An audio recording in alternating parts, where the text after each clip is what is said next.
নিজ বাবার হাতে প্রতিরাতে ইচ্ছের বিরুদ্ধে অসামাজিক কাজের শিকার হতেন মেয়ে শিফা। প্রতিরাতের এই নির্যাতন সইতে না পেরে শেষমেশ মামলা দায়ের করেন।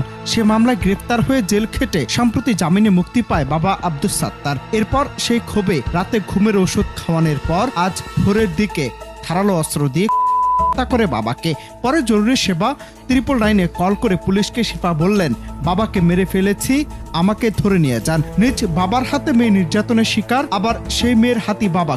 এমন ঘটনার সাক্ষী হলো আজ বাংলাদেশ।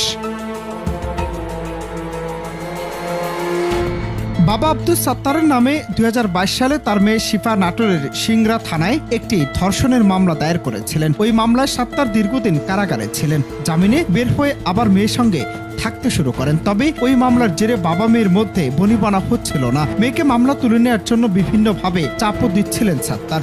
এর জেরে বুধবার রাতে ভাতের সঙ্গে 20টি ঘুমের ওষুধ মিশিয়ে বাবাকে খেতে দেয় শিফা। ফ্ল্যাটে বাবা মেয়ে দুজনেই থাকতেন। মেয়েটির মায়ের সঙ্গে তার বাবার কোনো সম্পর্ক ছিল না।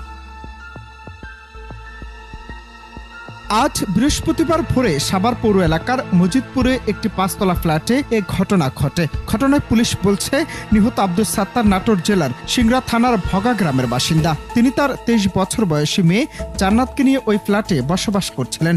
সাত্তারের মৃতদেহ উদ্ধার করে ময়নাতদন্তের জন্য শহীদ সরওয়ার্দী মেডিকেল কলেজ হাসপাতালের মর্গে পাঠানো হয়েছে। পুলিশ আরও জানায়, এই ঘটনায় সাত্তারের মেয়ে জান্নাত জাহান শিফাকে গ্রেফতার করেছে পুলিশ। অনন্ত হাসান মাসুদ, বাংলা টিভি, ঢাকা।